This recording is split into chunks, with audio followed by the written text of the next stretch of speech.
Oops, sorry. Greetings and God bless. I just something, but it's just a book. So I just wanted to do a video giving a heads up about Ross. So eh, there's a comedian. I think it's RDC. He does a comedy, or him and his group do a comedy skit about fast food restaurants that treat the customers terrible, like browbeat their staff, the employees, and browbeat the customers. Don't even give the customers the correct order. Anyways, I find the downtown Denver kind of like that. It's like the it seems like a lot of the cashiers hate customers, and when I first shopped here, I don't know, it was like 6 months ago or something, and there were no fitting rooms, so I took a pair of jeans home. They didn't fit, even though I thought they would have been my size and more than my size. And the lady spent like so long looking over every inch and angle of the pair of jeans that I returned, which were totally like creased and perfect. It looked like I had just bought it the day before, and she was so rude when I was like putting my bag away, like putting my stuff away or whatever, leaving her counter, and she was just like next, even though I was still there putting my credit card back or something like that. So rude and disrespectful and just degrading and demeaning. And I understand a cashier has a very difficult job, a thankless job, and probably unpleasant working conditions. But anyway, so I was like, oh, I'll go to Ross today. And yeah, I did get some stuff I wanted. But anyways, there was a pair of pants. Again, I'm tall, and it's just hard, and it's hard to find pants that fit my size. And so anyways, I bought another pair of pants, and so I was like, if they don't fit when I get home, I just make sure the tags are on and I have my receipt. And the guy was like, and make sure you haven't worn them. And I've never heard that in all my life. Where he was like, don't wear them and don't alter the clothing. I mean, like, boy, Denver folks must be really entitled if they're altering the clothes they bought at the store and then expecting a return.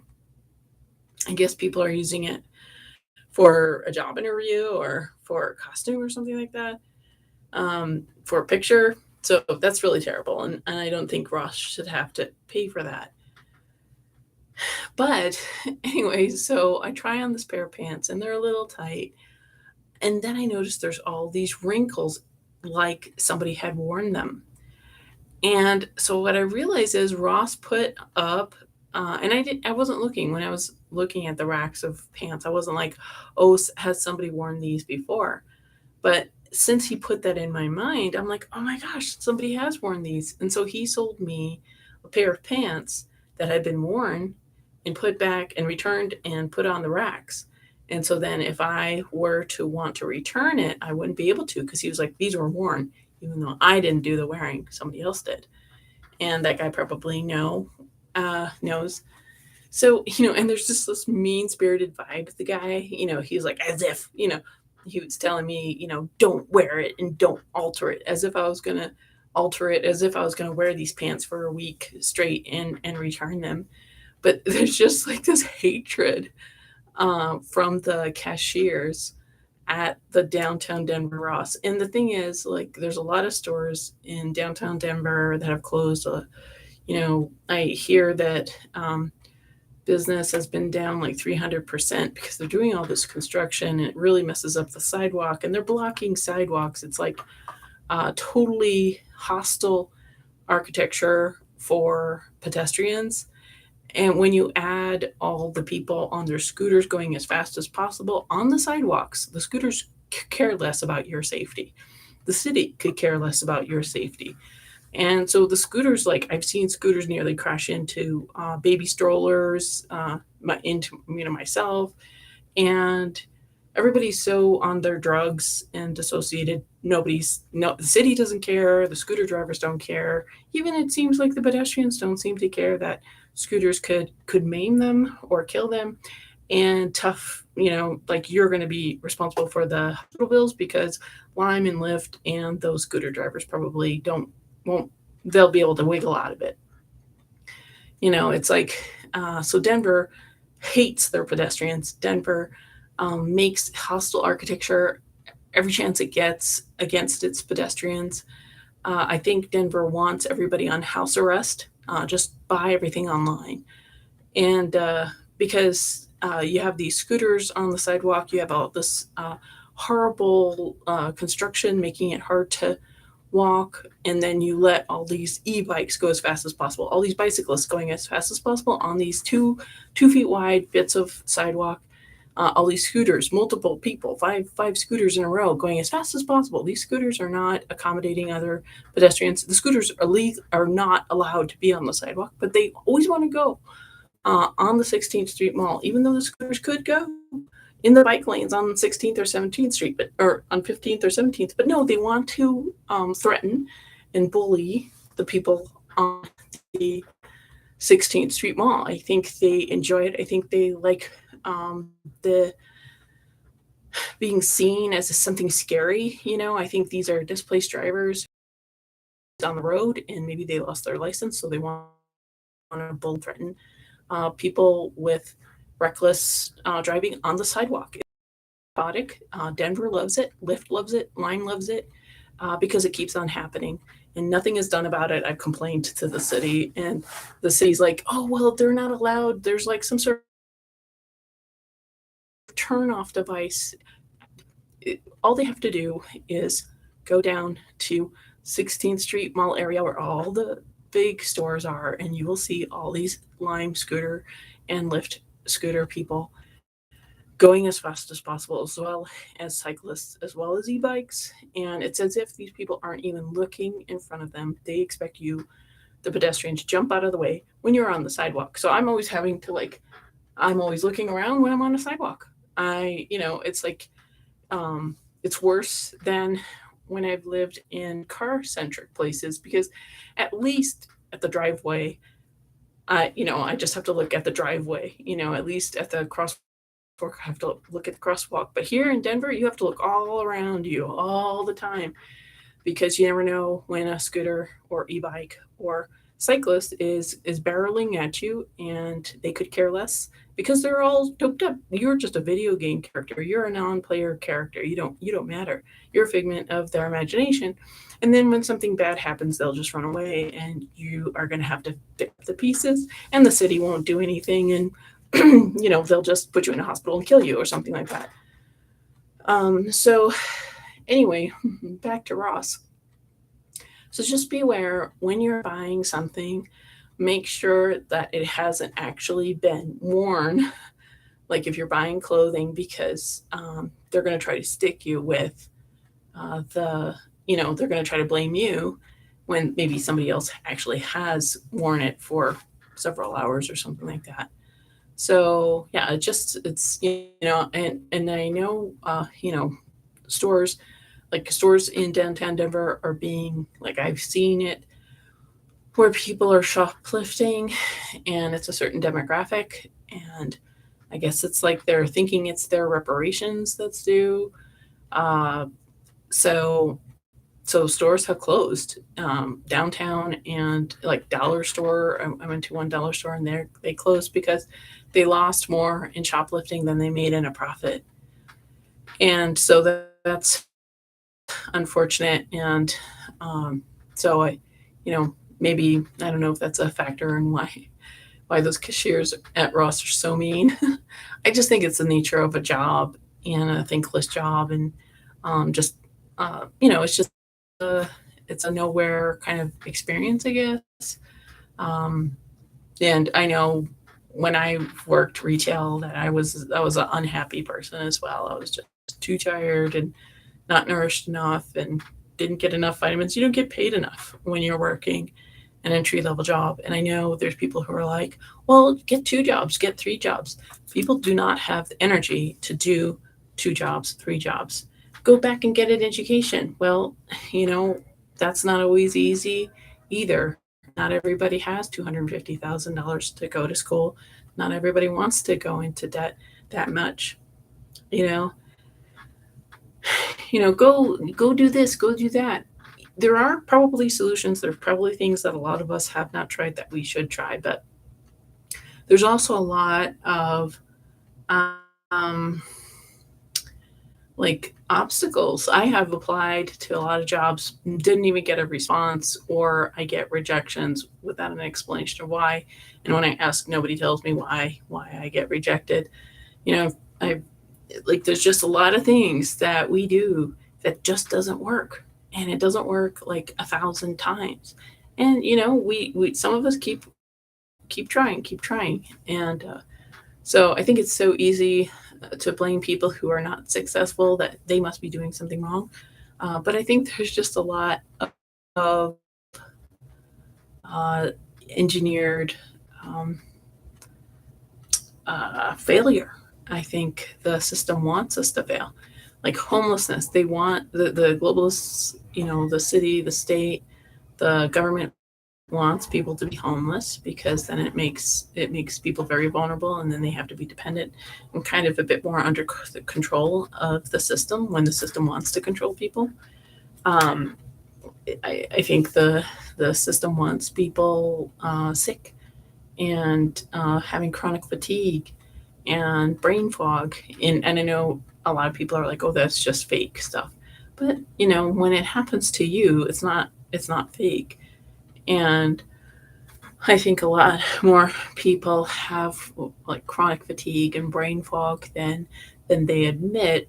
And so I think people do a lot of self medication. I think they, are smoking a lot of cigarettes, or drinking like a lot of caffeine, or doing other kind of substances and drugs and whatever, and hard stuff, because I think that some, like the fact that drugs and addiction are so prevalent, is an indicator that there's something wrong with, like, people's coping is so messed up, is so deficient in so many people, in like the near majority of people. And like it seems like drugs must help them function, or alcohol, or whatever their addiction is. It helps them somehow feel a little bit more normal, which is maybe why they keep going back to it.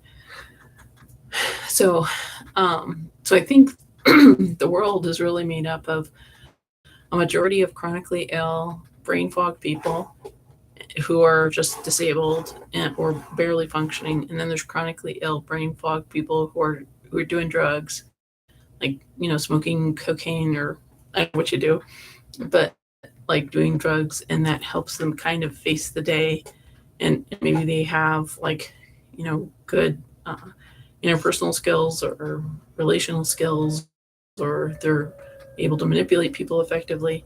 And I think then there's like 1% who are actually healthy, that are genetically gifted, are able to handle everything that's gone on, and they're just exceptional.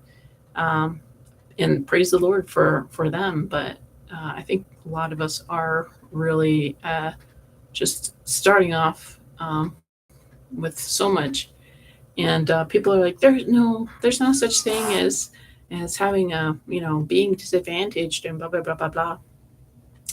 I don't know where these people are coming from, because there's a lot of toxic stuff in our food, water, air, and just a lot of psychological manipulation and um, warfare against each demographic, in our own flavor. So it takes a lot to exist in this dark world. And when people are like, oh, you just gotta try and do and blah, blah, blah, and you're gonna be successful. That's not, no, I'm sorry. I was a new ager and doing a self help junkie forever. And I thought, okay, you work hard. And then I was like, okay, you work smart. And then I was like, okay, you work like spiritually, like being elevated spiritually. None of those things were successful. Like, we are in a fallen world, and we're in the end times, in the final days. And people are promoting grooming. They want children sexualized, and they want that training in libraries, and they want that training in school. Like little kids, toddlers, they want to do sex change. They are doing sex changes on toddlers and little children and teens. And then if if the teen or the post-operative um, person that had the sex change says anything, then they're demonized by the left. Like that's so evil. That's so messed up, and it's so sexist and misogynistic and um, misanthropic. I don't know what the for male hating, um, but I guess misanthropic. Yeah, like everybody's experience is valid. Like the transgendered people's experience is lived wisdom. They get to say how they feel, uh, and some psycho alphabet person does not get to invalidate and try to erase those people's experience, nor do they get to erase biological men and biological women from history, nor do they get to erase um, like all the people in classic literature and classic music and history that happen to be, you know, pink or peach colored or whatever. So, yeah, I was talking about Ross, and here I am talking about society. But so I understand the people working cashier probably do hate me. They do hate some of their customers, and some of the customers. I mean, I know their customers in downtown Denver are stealing from the stores, so maybe that's a factor. And working retail is a thankless job, and you're not paid enough. You don't get enough rest, and you don't get paid enough to even eat well. So I know there's a lot of factors to make make the cashiers so mean. But yeah, if you ever want to see a funny spoof parody about like Kentucky Fried Chicken or Popeye's Chicken, it was Popeye's Chicken versus Chick-fil-A. And I think it's RDC something. Um, and so it's hilarious if you want to see like it. Cause today when I got home, I was like, does Ross select, like, do they like mean people that hate customers? Is that who they hire to work cashier? I mean, I've had like a couple unremarkable, okay interactions. I haven't been to Ross a lot, but it just when the Ross cashier hates your guts, and they make it so clear, it just really, ugh, it just gets, you could just feel the claws and fangs psychically that they're um, projecting, and I mean, I'm like, yeah, I don't know. And it could be just the way I look. Maybe a lot of people hate women over 30 or 25. So maybe that's it. Maybe it's color of my skin, or I don't know what. But just was warning though, like if you're getting something at Ross, make sure that it's not been worn at the moment you've pulled it, taken it off the rack to make a purchase, because I think Ross is putting garments that have been worn back up on the racks, and because that's what I have. I don't know if you'll be able to see it, but um, like I wasn't looking for it, but then because I just tried it on, and it has those wrinkles like around the waist where it looks like somebody sat for a while in this, and so I know that if you can't really see it that well, but for fun, if I returned it, I'm sure that the cashiers would totally say, "No, we can't get it," you know? And I'm like, "But I bought it off of there," like, "No, you wore it. You're a liar." You know, I guess the cashiers, have to get their jolly somehow. So yeah, just watch out. Stuff might be already, you think you're buying something new, and it's more like you bought something off of the thrift shop. I like thrift shops, and this wasn't a terribly horrible price. So, but yeah, if you don't want to deal with the hassle of needing to return something and that it actually was worn and it's wrinkled and it's apparent, um, just want to warn you, don't buy it at Ross. Okay, bye bye. God bless.